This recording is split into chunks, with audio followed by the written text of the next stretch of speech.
எல்லாருக்கும் வணக்கம். இன்றைக்கி நம்ம சேனலில் வீட்லேயே எளிமையான பொருட்களை வச்சு ரொம்ப சிம்பிளாக எப்படி விநாயகர் சதுர்த்திக்கு விநாயகர் சிலை செய்கிறதுன்றதை பார்க்க போகிறோம். அதுக்கு முன்னாடி எல்லாத்துக்கும் விநாயகர் சதுர்த்தி நல்வாழ்த்துக்கள். நம்மளோட சேனலை நீங்கள் சப்ஸ்கிரைப் பண்ணலன்னா கண்டிப்பாக சப்ஸ்கிரைப் பண்ணிக்கோங்க. இப்போ வாங்க எப்படி சிலை செய்கிறதுன்றதை பார்க்கலாம்.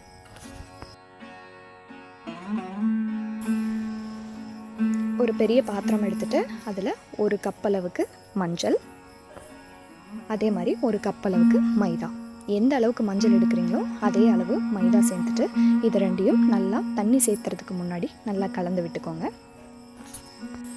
நல்லா கலந்ததுக்கப்புறமா கொஞ்சம் கொஞ்சமாக தண்ணி சேர்த்து இதை நல்லா பிசையணும்.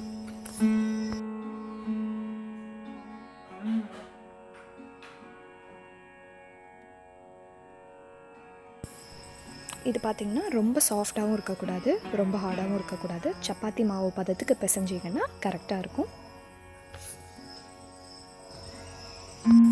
இப்போ விநாயகர் உட்கார்றதுக்கு அடியில் அந்த பலகை மாதிரி இருக்கு இல்லையா, அந்த பேஸ் தயாரிக்க போகிறோம்.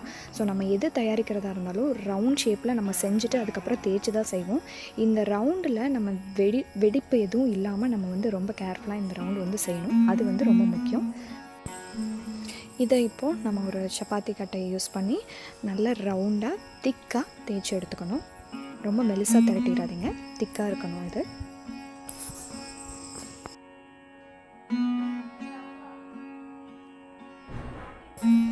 இது ரவுண்டாக வர்றதுக்காக நம்ம ஒரு கத்தியோ ஏதாவது ஒரு ஆப்ஜெக்ட் வச்சு இதை நம்ம ஷேப் பண்ணி எடுத்துக்கலாம்.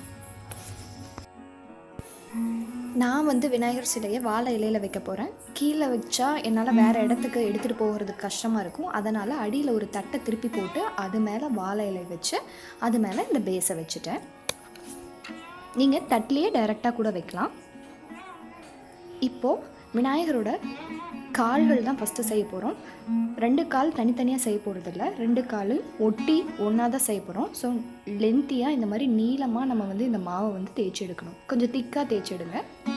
கால்ன்றதுனால இதை இந்த மாதிரி வளைச்சி நம்மளோட பேஸில் மேல் பகுதியில் வச்சு கொஞ்சம் அழுத்தி விட்டுருங்க, அது நின்றும்.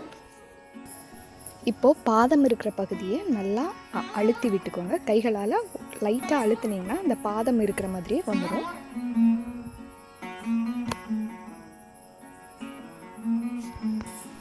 அடுத்து வயிறு செய்கிறதுக்காக ஓரளவுக்கு பெரிய உருண்டையாக எடுத்துக்கோங்க. உடம்பை 2 பகுதியாக செய்வோம். வயிறு பகுதியும் அதுக்கு மேல் பகுதி 2ஆக செய்வோம். இப்போ வயிறு பகுதிக்காக கொஞ்சம் பெரிய உருண்டையை எடுத்து நம்ம கால்களுக்கு நடுவில் வச்சு அதை நல்லா பின்பக்கமாக அமுத்தி விடுங்க. அப்போ தான் இந்த வயிறு முன்னாடி சாஞ்சிட்டு இருக்கிற மாதிரி அழகாக இருக்கும். இப்போ இதில் ஏதாவது விரிசல் இருந்துச்சுன்னா லைட்டாக தண்ணி தொட்டு அது மேலே உங்களோட விரலால் தேய்ச்சி விட்டிங்கன்னா விரிசல் எல்லாம் போயிடும். இப்போ மேல் உடம்பு செய்கிறதுக்காக நம்ம வயிறு செய்கிறதுக்கு எடுத்த மாவில் பாதி அளவை ஓவல் ஷேப்பில் பண்ணி இந்த மாதிரி மேலே வச்சு அதையும் பின்பக்கமாக அழுத்தி விட்டுக்கோங்க. நீங்கள் இந்த மாதிரி 2 பாட்டு ஒட்டும்போது மேலே கொஞ்சம் லைட்டாக தண்ணி அந்த பாட்டில் அப்ளை பண்ணிவிட்டு அதுக்கப்புறமா நீங்கள் வச்சிங்கன்னா நல்லா ஃபிட் ஆகிக்கும். கொஞ்சம் அழுத்தி விட்டாவே அது நல்லா நின்றுக்கும். இந்த மேலுடம்புக்கும் வயிறுக்கும் நடுவில் இருக்கிற பகுதியில் தண்ணி அப்ளை பண்ணிவிட்டு ஒட்டி இதை பின்பக்கமாக எதுக்காக அழுத்த சொல்கிறேன்னா வயிறு நல்லா முன்னாடி தள்ளி இருக்கிற மாதிரி ரொம்ப அழகாக இருக்கும், அதுக்காக தான். இப்போ கால்களுக்கு மாதிரியே கைகளுக்கும் நீளமாக தேய்ச்சி எடுத்துக்கணும். ஆனால் கைகளுக்கு 2 பகுதியாக தனித்தனியாக எடுத்துக்கணும். ஒரு கையில் மோதகம் வச்சுருக்கிற மாதிரியும் இன்னொரு கை ஆசீர்வாதம் பண்ணுற மாதிரியும் பண்ணணும். பாதத்துக்கு எப்படி நீங்கள் அழுத்தி விட்டீங்களோ அதே மாதிரி கைகளுக்கும் அழுத்தி விட்டிங்கனாவே அது கரெக்டாக கை மாதிரி ஷேப்பாக வந்துடும்.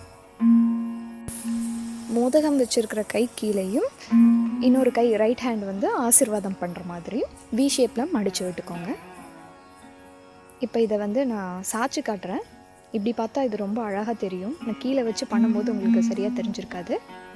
இப்போது ஏதாவது ஆல்ட்ரேஷன் இருந்ததுன்னா கொஞ்சம் ஆல்ட்ரேஷன் இருந்ததுன்னா நீங்கள் பண்ணிக்கோங்க.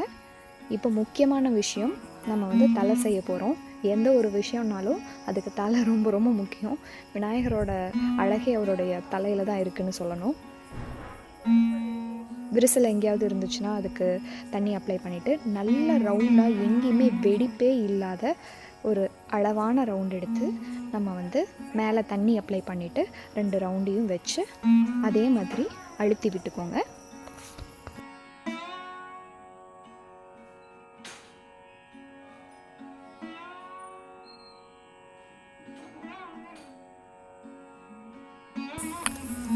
காதுக்கு சின்னதாக ஒரு ரவுண்ட் எடுத்து அதை ஈக்குவலாக 2 பகுதியாக ஸ்ப்ளிட் பண்ணிவிட்டு நம்மளோட விநாயகருடைய காதை வச்சிடலாம். 2 சைடும் நம்ம வந்து தண்ணி அப்ளை பண்ணிவிட்டு இதை ஒட்டி காது மாதிரி ஒரு சைடு வந்து ஷேப் பண்ணி விடணும். காதோட மேல் பகுதி வந்து நீளமாக இருக்கணும் இல்லையா, அதை வந்து கரெக்டாக ஷேப் பண்ணி விட்டுருங்க.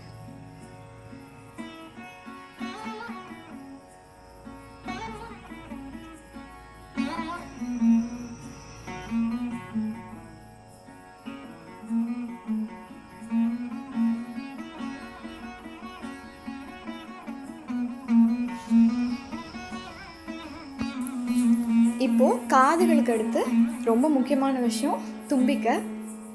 ஸோ அதுக்கு இந்த மாதிரி சின்னதாக கேரட் ஷேப்பில் நம்ம வந்து செஞ்சு நம்மளோட முகத்தில் வச்சு தும்பிக்கையோட 2 சைட்லேயும் இந்த மாதிரி அழுத்தி விட்டுட்டிங்கன்னா அது ஒட்டிக்கும். அதுக்கப்புறம் நீங்கள் வந்து அதை ஷேப்பாக ஆல்டர் பண்ணி எடுத்துக்கணும். அதே மாதிரி இந்த 2 கண் இருக்குது இல்லையா, அந்த கண் பகுதியில் நீங்கள் விரல் வச்சு குழி மாதிரி பண்ணி விடுங்க. அப்போ தான் உண்மையாகவே அந்த இடத்துல கண் இருக்கிற மாதிரி ரொம்ப தத்ரூபமாக இருக்கும். இப்போது தும்பிக்கையை வளைச்சி விட்டுக்கோங்க.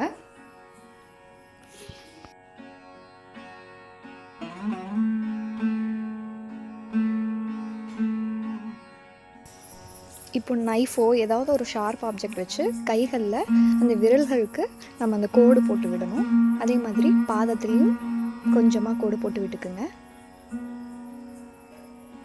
இது போட்டால் ரொம்ப அழகாக இருக்கும். போடாமல் கூட இருக்கலாம், பட் போட்டால் ரொம்ப பர்ஃபெக்டாக இருக்கும். அடுத்ததாக கிரீடம் செய்ய போகிறோம். கிரீடம்க்கு இந்த மாதிரி சின்னதாக லென்த்தியாக செஞ்சு அதை தலையை சுற்றி இந்த மாதிரி ஒட்டி விட்டுட்டு மேலே கொஞ்சம் தீபம் மாதிரி நம்ம வந்து வைக்கணும். இது கொஞ்சம் மேலே ஒட்டிட்டு அதுக்கப்புறம் வந்து இதை அழுத்தி விட்டிங்கன்னா நல்லா ஃப்ளாட் ஆகிக்கும். ஸோ மேலே வந்து அந்த தீபம் மாதிரி கிரீடத்துக்கு மேலே ஒரு டிசைன் மாதிரி இருக்கிறதுக்காக நம்ம ஒரு இந்த ஷேப்பில் தீபம் ஷேப்பில் வச்சு நம்ம வந்து மேலே ஒட்டி விடுறோம்.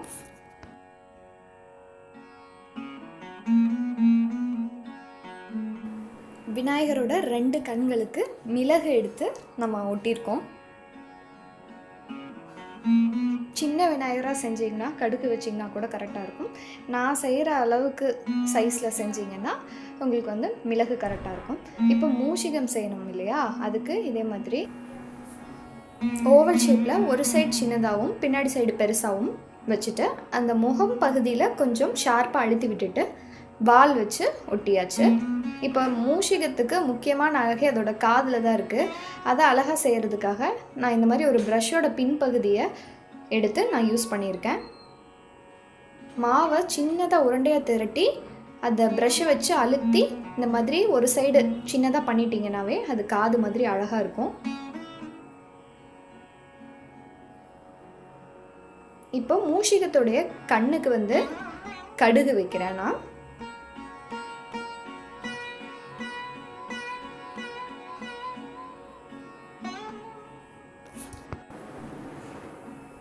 இப்போ கிரீடத்துக்கு மட்டும் நான் ரெட் கலரில் லைட்டாக கலர் பண்ணுறேன். இது வந்து ஆப்ஷனல் தான், இது வேண்டான்னா நீங்கள் கம்ப்ளீட்டாக அவாய்ட் பண்ணிடலாம். எனக்கு இது கொஞ்சமாவது நல்லா பிரைட்டாக தெரிஞ்சால் நல்லாயிருக்குன்றதுக்காக கிரீடம் மட்டும் லைட்டாக கலர் பண்ணுறேன்.